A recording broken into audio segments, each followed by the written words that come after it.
토요일 KBS 9시 뉴스입니다.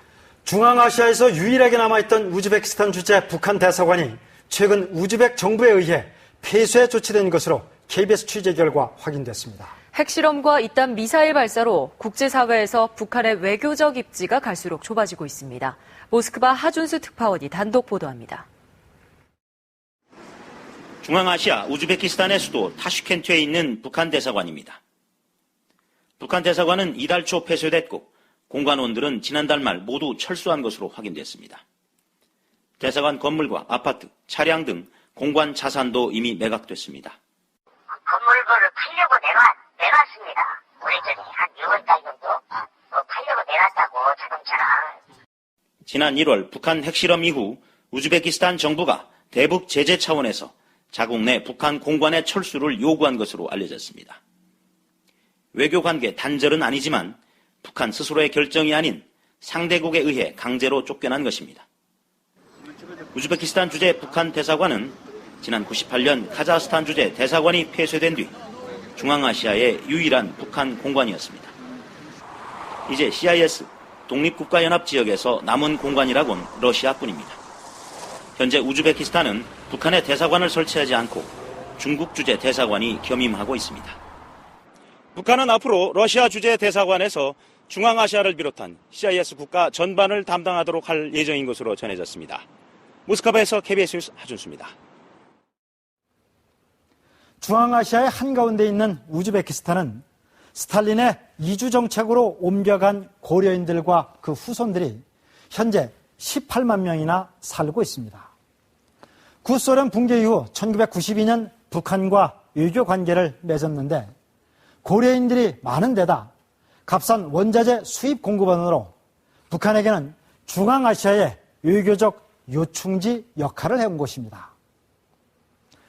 이런 우즈베키스탄이 북한 대사관을 사실상 쫓아내면서 북한은 중앙아시아 외교에서 큰 타격을 받게 됐습니다. 허솔지 기자입니다. 우즈베키스탄 카리모프 대통령이 사선에 성공한 이후 선택한 첫 공식 해외 방문국은 한국이었습니다. устойчивые темпы роста и сохраняет ведущие позиции мировой экономики. успешно реализуется программа креативной. 현재 60여 개 국내 기업들이 우즈베키스탄에 6억 달러 넘게 투자하고 있고 국제 무대에서도 한국의 유엔 안보리 비상임 이사국 진출을 지원하는 등 우즈베키스탄에게 한국은 핵심 협력 대상국입니다. 고위급 교류와 협정, 교역이 거의 없는 북한보다는 한국이 더 중요할 수밖에 없습니다. 옛날에는 여기가 독립하기 전에는 좀 그랬는데 지금은 이제 한국이 많이 관계가 되죠. 화장화되어 있지 않죠. 서운해요. 우즈베키스탄의 북한 대사관 폐쇄 조치는 이런 경제적 배경 속에서 최근 국제사회의 대북 제재에 동참하겠다는 의지로 풀이됩니다.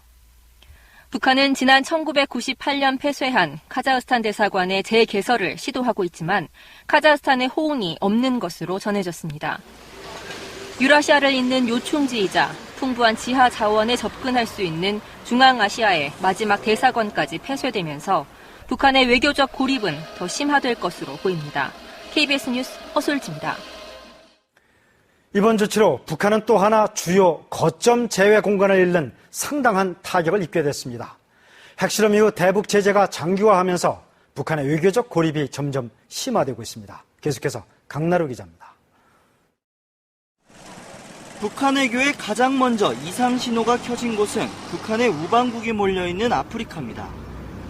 제재 3개월째 10년간 군사교관 파견 등 북한과 안보, 군사협력 관계를 유지해왔던 우간다가 전격적으로 협력 중단을 선언했습니다. 분위기가 심상치 않자 북한은 외교 인력을 총동원해 텃밭 챙기기에 나섰습니다. 김용남 동지가 적도기니 공화국 대통령 취임식에 참가했습니다. 조선노동당 대표단이 아프리카 나라들을 방문하기 위하여 11일 평양을 출발했습니다. 하지만 북한이 만든 거대한 조형물로 유명한 나미비아도 만스테 창작사 등과 거래 중단과 함께 대북 제재 압류를 선언했습니다. 앙골라와 이집트 등 또 다른 북한 우방국들은 앞다퉈 유엔 제재 이행 보고서를 제출했습니다. 캄보디아의 훈센 총리는 북한 초청을 거절한 데 이어 신임 북한 대사를 만난 자리에서 북핵 육자회담 복귀를 촉구했습니다. 심지어 북한은 독일 정부로부터 신임 대사 내정자에 대한 임명 동의를 거부당하는 외교적 굴욕까지 당하며 우방국들은 물론이고 세계 곳곳에서 사면 초가에 몰리고 있습니다.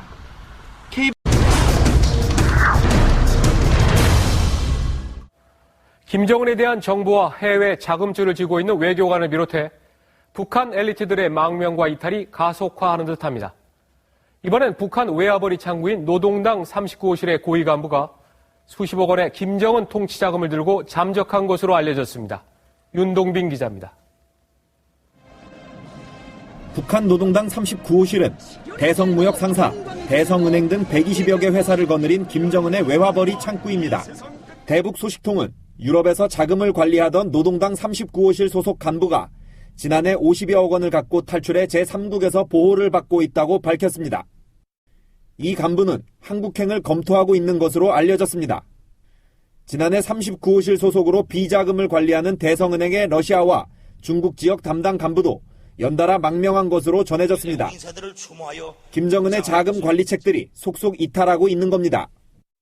대북 제재로 인한 자금 경색으로 해외 주재원들에 대한 김정은의 상납 독촉이 거세진 것과 관련이 있는 것으로 보입니다. 지금 우리의 금년도에 좀 벌어지고 있는 대북 제재 국면과 결코 무관하다라고 말할 수는 없는 거죠. 정보당국 관계자는 북한의 해외 주재원의 탈북 러시가 본격화할 수 있어 정부 차원의 대책이 필요하다는 보고서가 작년부터 올라왔다고 밝혔습니다. TV조선 윤동빈입니다. 태영호 공사의 망명에 대한 북한 측의 첫 반응이 나왔습니다. 한국 정부 당국의 뇌물이나 강압 때문이라는 겁니다.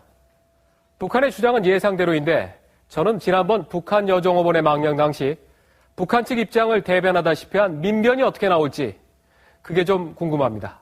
유아름 기자입니다.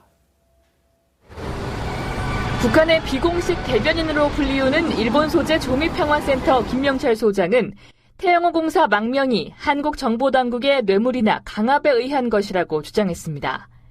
우리 정보당국이 돈이나 여자로 전 세계 외교관들을 유혹하고 있다며 자녀를 납치한 뒤 한국에 가겠다고 할 때까지 인질로 잡아뒀을 거라는 황당한 주장까지 했습니다. 자발적으로 갔다 하면 자기 체제에 대한 어떤 비하 그리고 패배감을 인정하는 것이기 때문에 북한은 지난 4월 중국 소재 식당 종업원 집단 탈북 사태 때도 국정원의 납치라고 주장했습니다.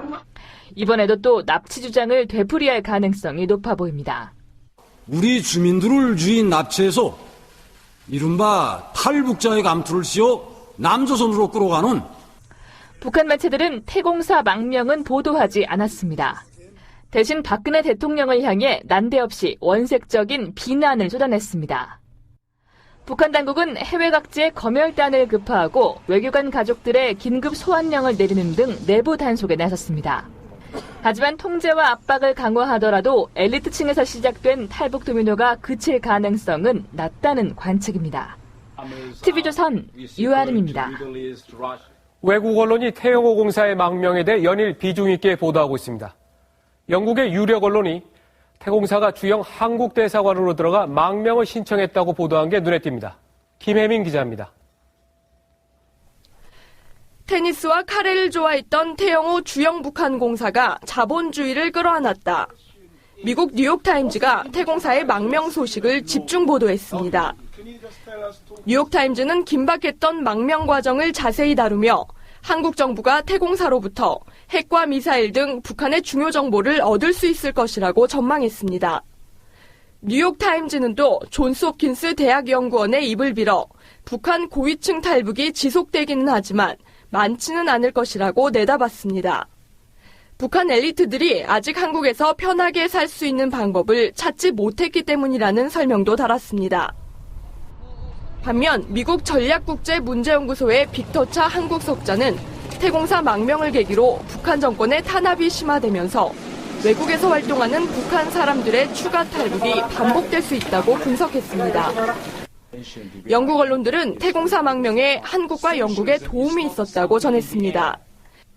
영국 더타임스는 태공사가 부인과 자녀들과 함께 주영 한국 대사관으로 들어가 망명을 신청했다고 보도했고, 가디언지는 영국 해외정보국이 탈출 초반에 은신처를 제공했을 수 있다고 전했습니다. 하지만 이에 대해 주영 한국 대사관은 사실무근이라고 밝혔습니다. TV조선 김혜민입니다.